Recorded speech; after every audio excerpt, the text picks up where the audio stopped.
We're going to continue with a brief discussion. I'm going to distribute the handout now.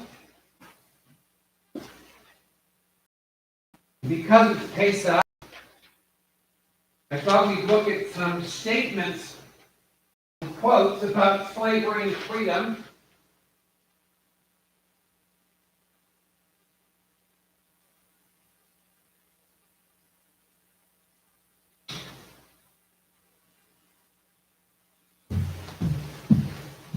We're going to look at statements on slavery and freedom, and today we're just going to look on page 1.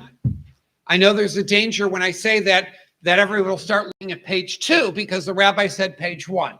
But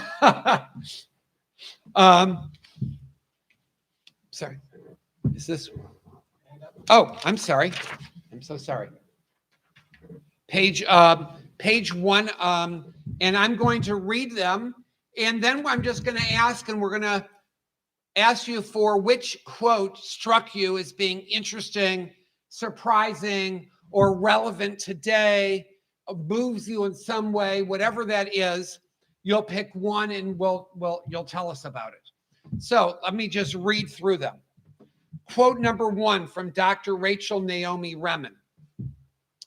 The choice people have to make is never between slavery and freedom. We will always have to choose between slavery and the unknown. Number 2 from Rajneesh. Love brings freedom. Loyalty brings slavery. Number 3 from the Mishnah of Pirkei Avot. You are not obligated to complete the work, but neither are you free to desist from it. Number 4, from George Orwell. Freedom is the right to tell people what they do not want to hear. Number 5, from Rabbi Sharon Brous. The idea that it's possible to move from slavery to freedom, and from darkness to light, and from despair to hope, that is the greatest Jewish story ever told. Bob Dylan. No one is free. Even the birds are chained to the sky. Number 7, Prince. Too much freedom can lead to the soul's decay. Number 8, a Danish proverb. Better to be a free bird than a captive king. So which of those quotes, we'll take 30 seconds or so to look through and think of them.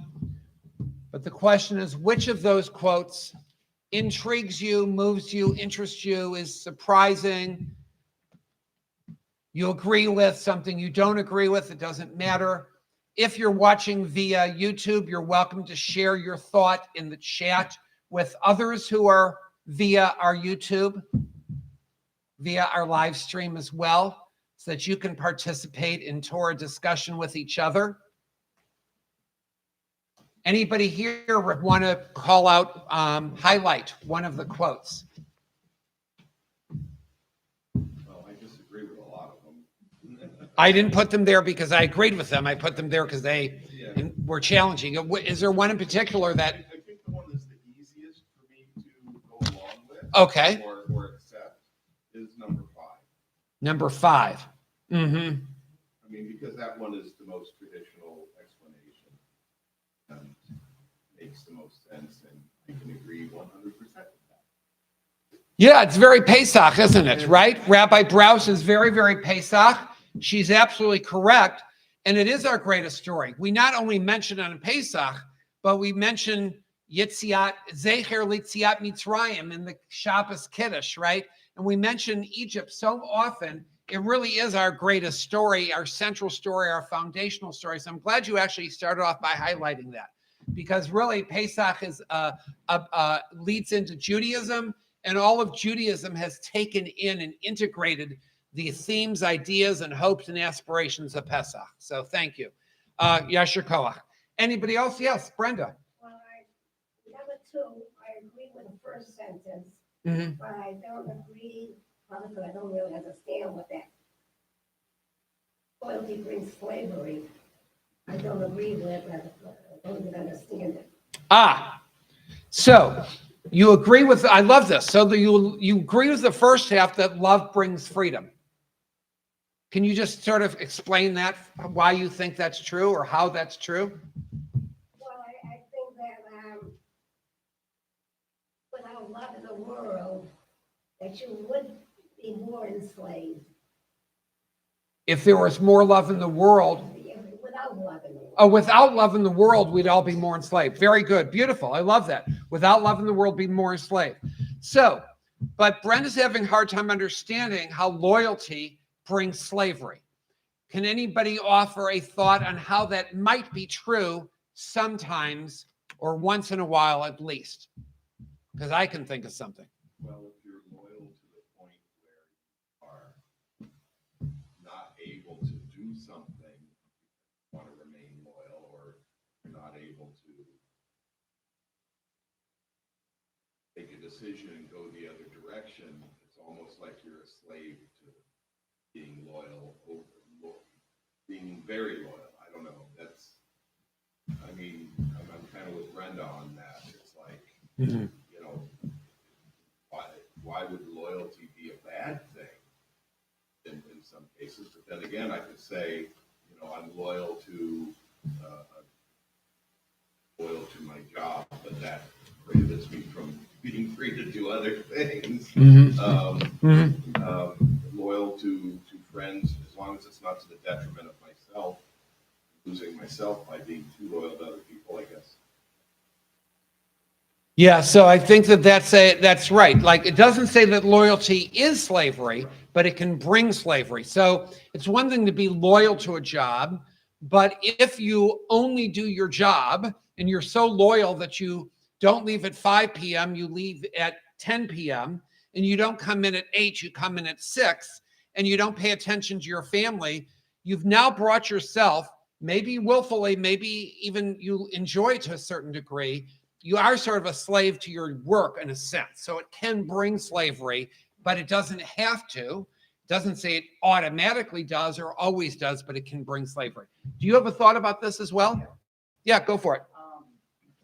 I think what I think is like when you're too loyal to somebody or something or an ideal, ideology, whatever, you can become deaf and blind to your own inner conscience and your own divinity within yourself, connection you have with God, and you start worshiping this other thing.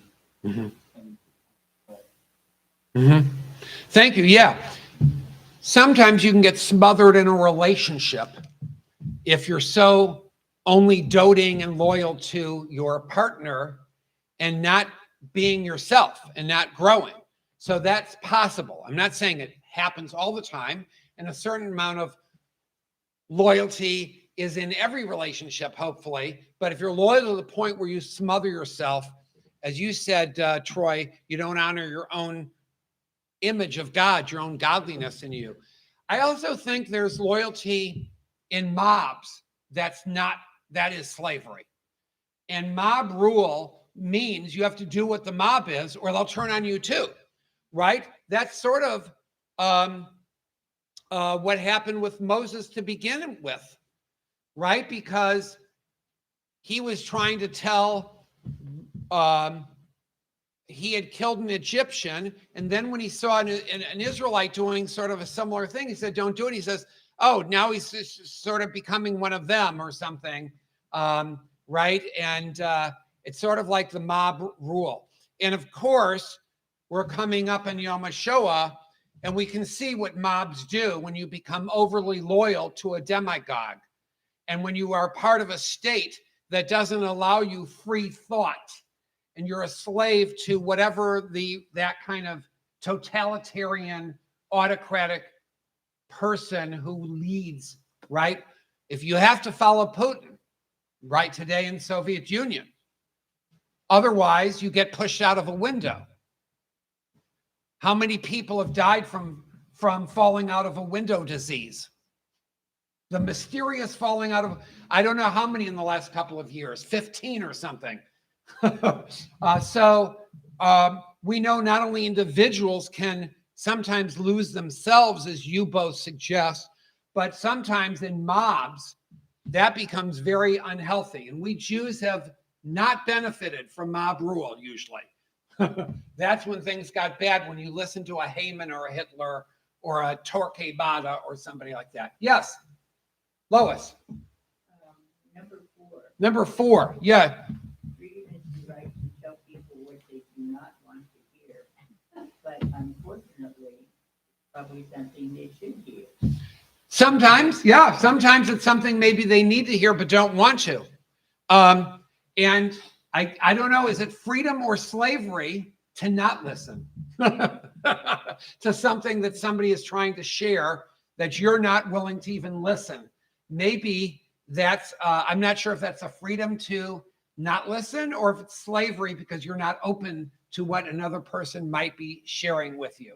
I'll leave that for you to think about. But I love that you highlight. That's an interesting quote, right? Yes, Troy, you have a quote you want to highlight? Yeah, number 7 really spoke to me. The great sage. It really spoke to me. Too much freedom can lead to false decay. I'm a huge history buff, and I love reading about Jewish history in particular. And I was reading this book about how one reason why we stayed together for so long and stayed so intact is because of people's hatred for us, and because of anti-Semitism, and because them constantly pushing us out, and we've had to stick together. And now, after the emancipation, the Haskalah, Enlightenment, especially in this country, I feel like so much of Jewish civilization has like crumbled because we have like an unprecedented amount of freedom. And we just go our separate ways and we separate from each other and we turn on each other in the worst times. There's disunity in the Jewish community and we get pulled apart. And it's because, ironically, people don't hate us as much. I'm not saying that I wish people would hate us, but it's something I've noticed in my studies. Yeah, so I think that historically, in times where anti-Semitism was high, Jews banded together because, of course, they had no one else, right? So, you almost have to rely on each other. And then in times of great freedom, which we've had not only since emancipation, but at other isolated places in history, there's a tendency to sort of want to blend in because somebody is treating you well for the first time. You sort of want to fit in. So sometimes people sort of get away from their Judaism. It happened from starting certainly in the 1920s, after the wave of immigration, the 20s and 30s and 40s. Actually, I was just reading an article by Professor Jeffrey Gurek of Yeshiva University, who calls the from 1900 to 1960 Orthodoxy's era of non-observance. People did not observe in Orthodox shuls or in any shuls, really. Yes, every shul had a core of a few people. Sometimes you go to a Chabad today, which does outreach, so they have a lot of people who don't observe nothing except the rabbi and maybe the rabbi's friend, right? But a lot of people don't really observe. They might like a traditional minyan, but they don't necessarily have a kosher home. They don't necessarily daven every day, et cetera, et cetera. So I think that you're absolutely sort of right. I think, unfortunately, I'm not sure if it's fortunately and unfortunately. The unfortunate part is things are changing. Anti-Semitism has gotten horrible since 2015, at least since Charlottesville. And every year has gotten 30% more incidents of anti-Semitism, 30% more than the previous year, 30%. When you put 30% on top of 30% on top of 30, it's pretty high. So right now, there's a lot of people who weren't really all that Jewish, who are now starting to not necessarily be religious, but are certainly identifying with Jewish peoplehood for sure. Just recently, there's a revival of the musical Parade on Broadway. Parade is a musical that was always interesting to me because it concerns the Leo Frank case. Leo Frank, and I grew up hearing about this in Michigan from my mother, and it was like, spine tingling to her in the Jewish world. In 1913, Leo Frank, who was a manager of a pencil factory in Atlanta, was put on trial for the assault of a worker who was like 12 or 13. There were not child labor laws then. And she was assaulted and killed and left in the basement of the pencil factory. It was clear how anti-Semitic the trial and the press and everyone was. He was found guilty, even though there was evidence he wasn't, not only didn't he do it, he couldn't have done it because he wasn't even at the factory at the time, and for many other reasons.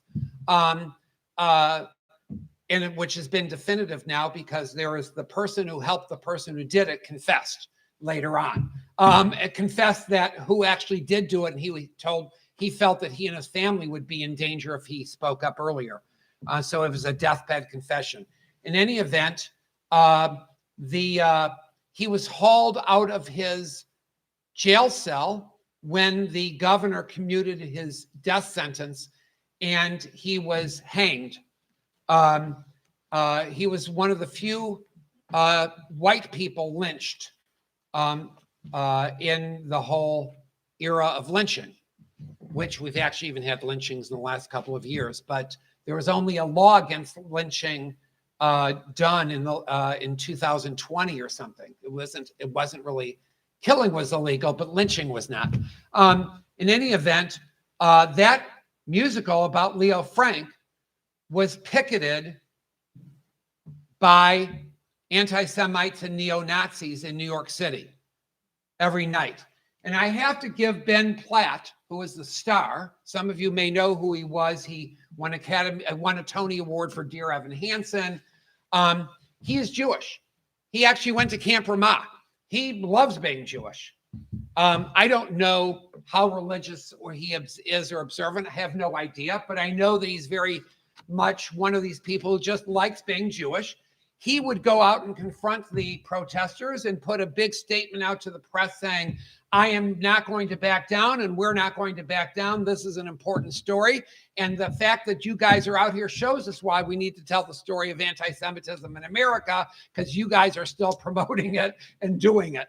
But it's amazing that he and the producer alone went out to face the mob, but I have to give him kudos. But it's very, very sad that people feel that a presentation of anti-Semitism is so dangerous to America that they're boycotting a story about anti-Semitism. But your point is well taken. Sometimes anti-Semitism brings us closer together. Sometimes when we think anti-Semitism is an issue, we're willing to sort of give up our connections to the Jewish community. Thank you. Anybody? Yes. Joel points out, I think, number 3, that we always need to continue fighting for freedom. Beautiful. I love that. So thank you for picking out the most traditional Jewish source here, which I know some of you are surprised that it's not Bob Dylan. It actually is the Mishnah is the most Jewish source here. So the Mishnah is very important to the work that you're talking about, the work of freedom, Mark, and the work of justice. And that is, we are not obligated to complete the work. That probably won't be done in our lifetime. But just because you can't complete it doesn't mean you should do nothing. Does not mean we should sit on our hides and sit on the sidelines and be apathetic. The Torah commands us and God commands us to be involved and to be active in pursuing freedom and justice. This was what Dr. Louis Finkelstein said. Rav Joseph Soloveitchik back in the 40s said this. Unfortunately, I think they were mostly after the Shoah, but we should have been doing it all along. Heschel has also been very active in talking about pursuing social justice, but he didn't just talk about it. He walked the walk. He walked in the march from Selma to Montgomery with Dr. King and others as well. Anybody else have a quote that they'd like to highlight? Great. So we actually covered most of the quotes. Very interesting that 6 and 8 are almost opposites of each other. Both about birds, and they seem to say opposite things. And so no one touched either quote. I don't blame you, because somebody would throw up the other quote in your face if you did. But we urge you on this Pesach to take this with you if you want this list, and to think about it and talk about it at your holiday meals during the week with friends or family, and discuss and think about, what does slavery mean to you? What does freedom mean to you? To what are we still enslaved? What do we need to do to get out of that slavery, to be more liberated and more free? That is what Pesach is all about. We can put these aside. We have some davening still to do, but thank you everybody for your engagement in the discussion. I really got a lot out of it. Thank you. Toda Rabah.